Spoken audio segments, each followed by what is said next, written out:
আজ আমরা আলোচনা করব 2026 সাল মীন রাশির জাতক বা জাতিকাদের কেমন যাবে। বন্ধুরা, আসুন দেখে নেওয়া যাক বর্তমানে গ্রহদের অবস্থান কিরকম আছে, তার উপরেই কিন্তু ফলাফল নির্ভর করছে। মীন রাশি বা লগ্নে আছে শুক্র, সূর্য আর শনি। কিন্তু মীন রাশি যাদের, চন্দ্রমাও কিন্তু এখানে জন্মকালীন বসে আছে। দ্বিতীয় ঘর মেষ, সেখানে কোনো গ্রহ নেই। তৃতীয় ঘর হচ্ছে বৃষ, সেখানেও কোনো গ্রহ নেই। চতুর্থ ঘর হচ্ছে মিথুন রাশি, সেখানে দেবগুরু বৃহস্পতি। পঞ্চম ঘর কর্কট রাশি, সেখানে কোনো গ্রহ নেই। ষষ্ঠ হচ্ছে সিংহ রাশির ঘর, সেখানে কেতু। সপ্তমে কন্যা রাশির ঘরে কোনো গ্রহ নেই। অষ্টমে তুলা রাশির ঘর, সেখানেও কোনো গ্রহ নেই। নবমেও কোনো গ্রহ নেই, বৃশ্চিক রাশির ঘর। দশম ঘর হচ্ছে ধনু রাশি, সেখানেও কোনো গ্রহ নেই। একাদশ ঘর মকর রাশি, সেখানেও কোনো গ্রহ নেই। দ্বাদশ ঘর হচ্ছে কুম্ভ রাশি, সেখানে মঙ্গল, চন্দ্র, বুধ আর রাহু বসে আছে। এই যে গ্রহগত অবস্থান হয়ে আছে বন্ধুরা, তাতে আমরা কি ফলাফল আশা করব গ্রহদের থেকে। বন্ধুরা, সূর্য আর শনি একটা বিষ যোগ তৈরি হয়েছে। বন্ধুরা, আপনারা একটু সাবধানে থাকবেন। সূর্য বা রবি যেহেতু ষষ্ঠ ঘরের মালিক, সিংহ রাশির ঘরের মালিক, এবং সেই ষষ্ঠাধিপতি যেহেতু লগ্নে বসে আছে, আপনাদের রোগের থেকে একটু সাবধানে থাকবেন। ষষ্ঠ ঘরে কেতু বসে আছে। ষষ্ঠ ঘরে যদি কোনো বাজে গ্রহ থাকে, তাহলে নাভির নিচের অংশে একটু অসুবিধা তৈরি করবে।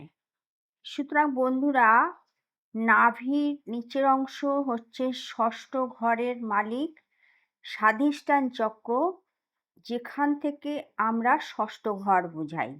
সেইখানে যে যে অর্গানগুলো আছে, সেই অর্গানগুলো যেমন আপনাদের ইউরিনারির সমস্যা, ইউটেরাসের সমস্যা, এই সব সমস্যা, আপনারা এইখান থেকে একটু সাবধানে থাকবেন। যাই হোক, চতুর্থ ঘরে আছে দেবগুরু বৃহস্পতি, যে নাকি লগ্নের অধিপতি গ্রহ। চতুর্থ ঘরে বৃহস্পতি থাকলে খুবই শুভ ফল পাওয়া যায়।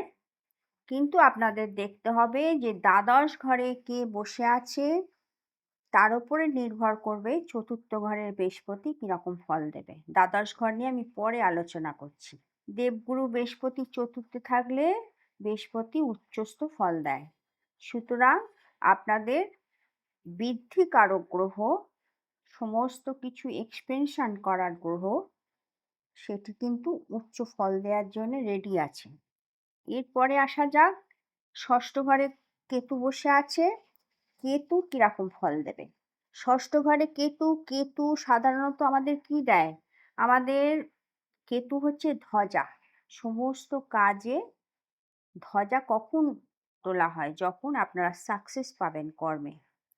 ষষ্ঠ ঘরে কেতুকে দেখতে গেলে আমাদের তিনটে জিনিসকে দেখতে হবে।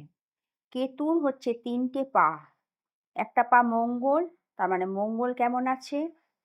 দ্বিতীয় পা দেবগুরু বৃহস্পতি, আর 3 নম্বর হচ্ছে আমাদের বুধকে দেখতে হবে।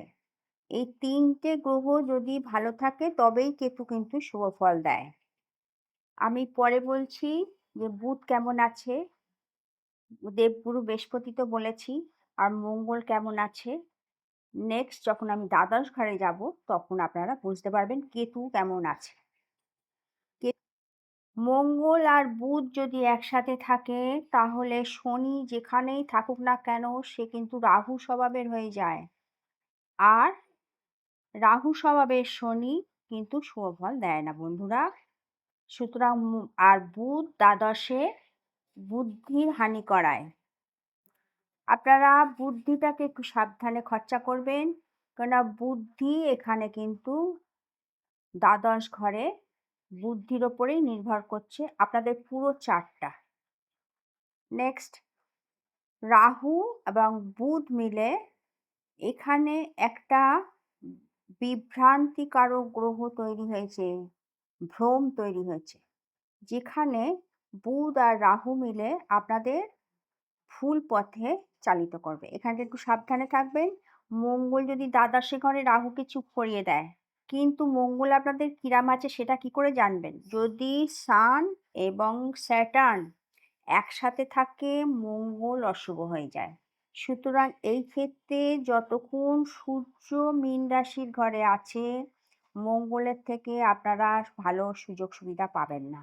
শুধু এই একটা মাস, বৈশাখ মাস আসলে আপনারা কিন্তু শুভ ফল পাবেন। সুতরাং বৈশাখ মাস অবধি ধৈর্য ধরে থাকুন, খুব সাবধানে থাকবেন।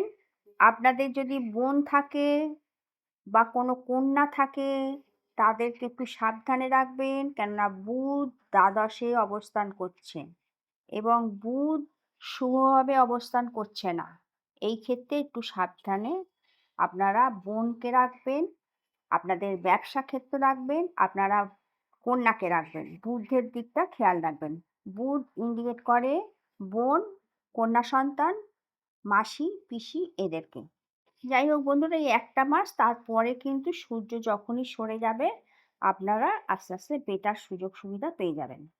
কিন্তু মীন রাশি যাদের, তাদের একটু কিন্তু, যেহেতু রাশির ওপরে শনি বসে আছে, একটু অ্যালার্জেটিক প্রবলেম থাকবে, আপনারা সাবধানে থাকবেন। বাকি দেবগুরু বৃহস্পতি চতুর্থে আছে, ভালো সুযোগ সুবিধা দেওয়ার চেষ্টা করবে, কিন্তু দেবগুরু বৃহস্পতির ঘরে দ্বাদশ ঘরে বুধ অশুভভাবে অবস্থান করছে। এই বুধটাকে যদি আপনারা কন্ট্রোল করতে পারেন, বা আপনারা যদি মা দুর্গার আরাধনা করতে পারেন, এই বুধের কুপ্রভাব থেকে আপনারা রক্ষা পাবেন। কিন্নরকে মাঝে মাঝে কিছু দান করবেন, তাহলেও আপনারা সুযোগ সুবিধা পাবেন। সুতরাং বন্ধুরা, চিন্তা করার কিছু কারণ নেই, সমস্যা আছে, সমাধানও আছে।